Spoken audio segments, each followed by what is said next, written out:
Our first guest, she is a former high fashion model and who has turned into an evangelist and preaches the gospel.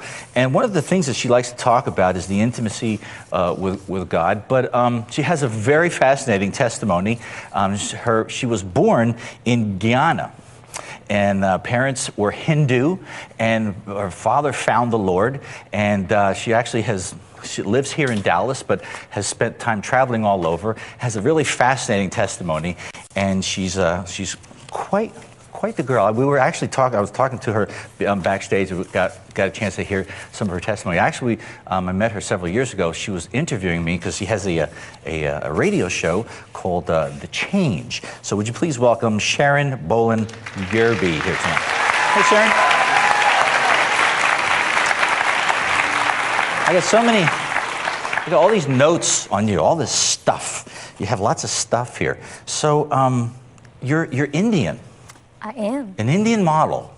So is there like a niche for Indian models? I mean, because doesn't models have to have a certain look and a height and dimensions? You have to.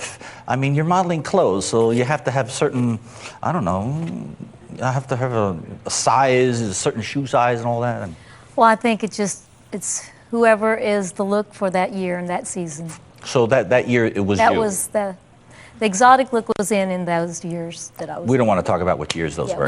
That's not important, right? Not too long ago. Okay, so primarily where was this at? I mean, just in Dallas is where it all started, and then I moved to West Palm Beach and Miami because I wanted. Miami. Yes. Well, exotic Miami, of course. Trying to get really my first overseas job, and I had an offer to go, and that's why I was in that area pursuing that career and hoping to make it in the big time, so to speak. So you're modeling in Miami.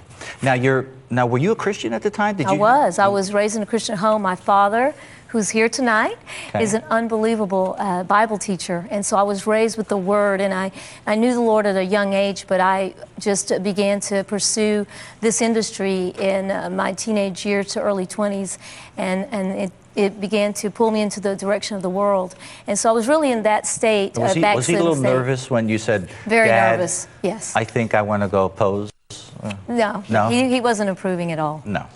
Because did he have a church? Was he preaching? Well, he's a Bible teacher, so he travels and teaches all over. But no, he was not happy. Did he say, listen to me one of these days? No, he didn't. He just wasn't happy. No, okay. Sometimes less is more. Was he like, did he give you the silent treatment or anything like that? Pretty much, yeah.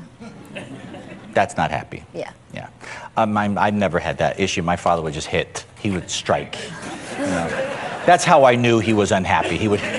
My parents believed in corporal punishment. They just bang. You knew exactly what they were thinking because you saw stuff flying your way. You didn't have that problem. No. You're little, stuff would break. I understand. Okay, so you're in Palm Beach. You're modeling, and you're about to go overseas. How does the Lord get a hold of your life? Well, for the first time, I was actually alone. I wasn't with my friends or boyfriends and the life that I knew here in Dallas. And I just decided one night that I needed to talk to the Lord. And I got down on my knees beside my bed and I said, Lord, everything seems to be going great, but something is missing. I don't know you like I did when I was young. And I know that I have grown away from you and I've just really pursued my own life. But I want to know you again. I want to really have that relationship I had when I was young because I know something's missing. And I said that simple prayer thinking that I was doing something that was really going to help me. You know, I was going to get right with God. And 2 weeks later, it seemed like God began to punish me because everything began to go wrong in my life. Like what? What happened? Well, first of all... Now, you're a high fashion model saying you want to get to know the Lord better. And I knew I was far away from God. It was pretty obvious. Did he tell you anything? He didn't say anything, but he sure did some things. Okay, so let me tell you what he did. What doors shut down? Well, first of all, my health failed. I began to get very ill, and I didn't know what was wrong. I thought I was catching the flu or something, so I went to a local doctor in Palm Beach, and he said, well, I can't find anything wrong with you. And about this time, it was close to the holidays, coming upon Thanksgiving. And I said, well, you know, I can take some time. I'm going to fly home because I was just getting worse by the day. I was feeling weak and no energy. I didn't know what was wrong with me. I came home and I went to my doctor here. He said, we can't find anything wrong. They've taken all these blood tests. They couldn't find anything. Like fatigued or what?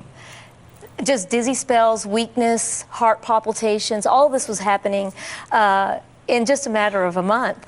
And so, to make a very long story short, when I came back to Dallas thinking it was just a temporary fix, I would take a pill and go back. That was the beginning of 2 years moving back at home with my parents, dying of an illness that doctors could not diagnose. And I'm telling you, I've had every type of scan, every kind of blood work, every type of test.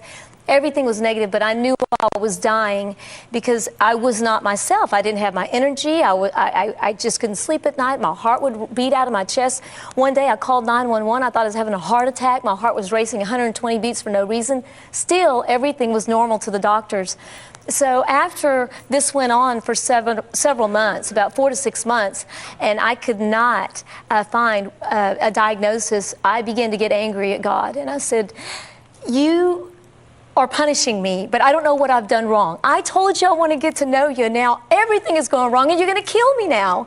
And I just didn't understand, and I was so frustrated, and I got so angry because I came to the place that no one could give me an answer. So I picked up the Bible and I shook it at God and I said, if this is real and what my dad has taught me all his life is real, all these Bible verses I memorized since I was a kid, you know, all those Bible drills you have to do and all of that when you live in a Christian home. I said, then let's see. Some of you know what I'm talking about. Well, in devotions every night, my dad put us through it all. And so I said, if all of that's real, then I want to know if this is going to work for me. So I began to challenge God in my anger, in my ignorance, because I was immature. I didn't know the Lord like I, know him today. And I opened the Bible and I began with Genesis. And I began to find every scripture that had to do with healing. And I began to write it on a piece of paper and begin to just memorize it because I could not work. I was so weak. I was passing out almost every day. I would wake up at 2 in the morning. And you still didn't know what was wrong? No, my heart would race out of my chest. I'm at home in my parents' house. How humiliating is that? Here I think I'm just, this big name and I'm going to make it big. And now I'm reduced to nothing in this house. I've lost all my boyfriends. All my friends have deserted me. I'm dying. I don't even know what's wrong with me. And I've got God punishing me. That's all going on in my mind. But as I began to search the Word, I found verses that my dad had me memorize when I was a child. And those verses became real to me. By his stripes you are healed. Amen. For this purpose was the Son of God made manifest, that he would destroy the works of the devil. And I began to learn warfare, and I would begin to memorize all these scriptures, and they were leaping out of the page. And I would say to God, if this really works, if this word is for real, and I would open Isaiah 53 when my heart was racing, I'd put it on my chest and I would lay it at night with the Bible on my chest. And I would declare that the word had power out of those pages. There was power coming out of that written word, and it was going to heal me. And I said, I want to know you. And I realized, all my life I was looking for love. I just wanted one guy that could love me. I had so many boyfriends, a different one every day. And I finally realized that the only one that could fill that void was Jesus himself. And he had to become real to me, though. I couldn't just know him because I heard about him. I had to really have an experience that would change my life. And in those times of affliction that I was going through, that 2-year period, he became the man that I was searching for. He became the love that no man could give me. He became the one to feel the identity that I thought being on the cover of a magazine would do for me. And everything started to change. And I was alone. I was in solitude. But I believe I have a word for someone tonight. It's in the times of aloneness. It's in the times that you're in the deepest valleys that God will be your greatest strength. You will know God the most in the valley, in the typical time, and that's when my whole life changed. Thank you. Thank you. Sure. Should never come to TBN without tissue. Okay. Those have Jan's name on it. Well, right Jan, there, so, yeah. Thank you so much for these tissues. You were saying? I I began to read and study, and somebody gave me a worship tape. Of course, you know, I wasn't listening to worship music, and I sure wasn't watching TBN. But I began to watch TBN in those years. And Benny Hinn would pray for the sick, and I would be right up there on the screen putting my hands and believing God to heal me. But the Lord began to do a beautiful work in my life, and at the end of that 2-year period, I had a very interesting experience. Though I was growing in my walk with the Lord, you know, in those 2 years, just physically, I felt like I was getting worse. And I would wake up, you know, like I said, from 2 to 4 in the morning, my heart racing, couldn't breathe. And I would just get on my knees and hold the Bible to my chest and say, Jesus, you're my healer, you're my healer. And it would eventually go away. But God had to strip Sharon of self. And I had to come to the end of myself and come to the foot of the cross and get all of this fame and name and all of the things I thought were important out of me. God had to reduce me to nothingness so that He could put Him in me and build me into His image. So, how long of a process did this take? How 2 long? years. So I was struggling for 2 years. So you're at your dad's house for 2 years. Oh, yes, and my dad and I became so close. Well, all your boyfriends were gone, so I'm yeah, sure I had he nobody else.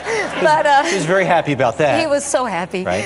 And you were there dependent on him. He was very thrilled about that. He was so having a Bible. He was very happy about that. But he ministered to me a lot from the Word. But you were still sick, though, right? Still sick, but I knew something in me changed. And even though I was sick, stronger spiritually, I was becoming every single day until I had a very, very close shave with death at the end of that 2-year period.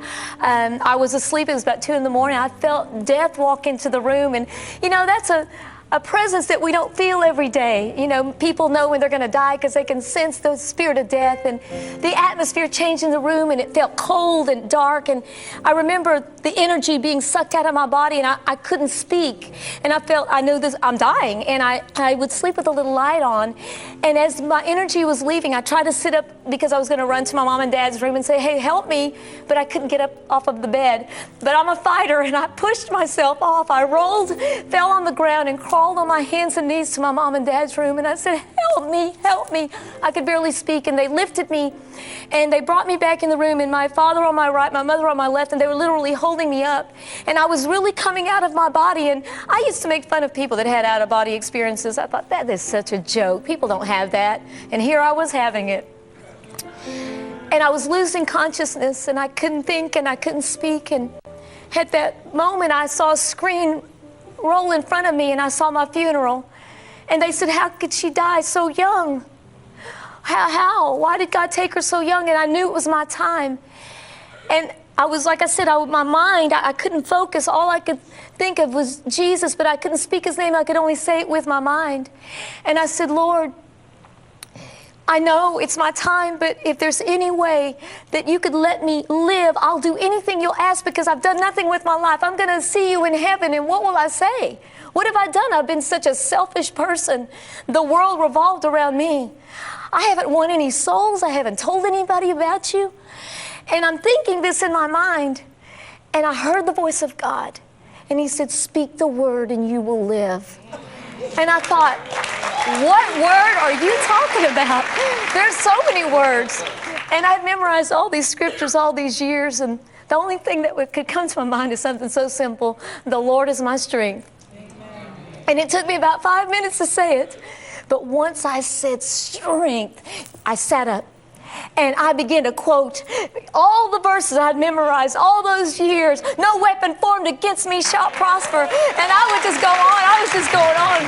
And I stood up and I said, it's over, devil. You were not going to take my life. God's going to use me. And everything changed after that. And I began having dreams of preaching and having healing crusades. And I thought, oh, Lord, I know I said I'd do anything, but not a preacher. Please, not a preacher. I'm not going to seminary. I'm not a guy, and I'm single. And I mean, I just had it all figured, and God just kept bringing dreams into my life. And were you starting to get excited about moving out of your dad's house? They were getting excited about me moving out of their house, actually. And so now you went. How long was it before you actually, moved out and started to get involved in ministry full time? It took about another 2 years. You won't believe this, but I couldn't go back to modeling industry, so guess what my first job was when the Lord healed me? You'll never guess in a million years, so I won't put you on the spot. You drove an ice cream truck. No. Not, well, almost as bad, no. I was selling shoes at a shoe store for $5 an hour with no commission. And here I was on these commercials and all these things. Modeling shoes. No, they weren't modeling shoes. Oh. In this shoe store, we had to rip the soles out and put the sensors in, and it was hard labor. And I said, God, you've humbled me. I know how to abound and abase. And people would come in and say, Sharon, what are you doing? Why are you here? I said, don't worry about it. I was just happy to have a job. I was just happy to be able to work again because I was dying for 2 years. But God still began to visit me, and I just would spend weekends in His presence, and I would pray, and I began to know the Lord like I've never known Him before. And I didn't really want a ministry. Still today, I'm not sure why God called me. But you do go different places and you speak. Obviously, you have a passion. Yes. And we were talking. We only got just a few minutes left, and you were mentioning before you like to talk about intimacy with the Lord, and the intimacy that Moses would have with the Lord, and that kind of intimacy is like Moses could say to the Lord. He had such a connection that he could actually say to the leaders of his day, "Pharaoh, let my people go." Make some big statement to a leader, a major leader, that would shake up the nation, which would be the equivalent or more if you would say to the President of the United States, President, overturn Roe v. Wade and put the Bible back in schools today. Exactly. And just go do it. Just go. I mean, like, well, you don't understand. But just do it. Do what I tell you. I mean, it's that big. Just to say to a major world leader to just go change the way the laws run and do it because God said do it, and I said God said do it. I mean, that's being tight with God. That's that kind of intimacy with Moses. How do you get that kind of intimacy? I think we'd all like to know that. Well, that's a prayer that I've asked the Lord for years. Can I know you like Moses? You know, as Christians, we read the Bible almost like a history book, and we look at how God moved, and we wonder, and we marvel, wow, look at what God did. And we look at our lives and we think, gosh, we can't compare to those men. But my question to God is, look, if you call me to preach and you want me to know you, that's all great, but it's not about the preaching for me. I want to know who you really are. If you could reveal yourself like you did to Moses and Elijah and all these men, then can you reveal yourself like that to me? And what is it about them that they had that you chose them and you used them? Because he went from a somebody to a nobody. And the key to their lives is they were processed through the wilderness.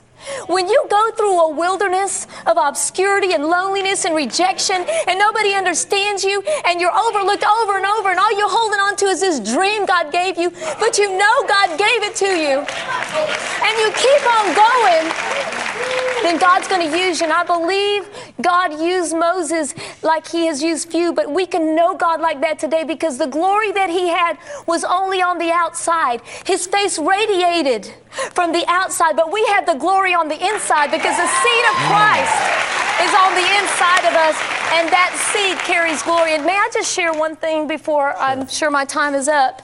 But I wanted to just read something to you about it. We didn't have the time to go into this, but for those of you that are really going through difficult times, I just wanted to leave you with this thought. Catherine Kuhlman said this in a video years ago, and it's always touched my life. For every stone that bruised my heel, for every hill I've ever climbed, for every heartache I've ever known, I do give praise, for these are the things that made me strong.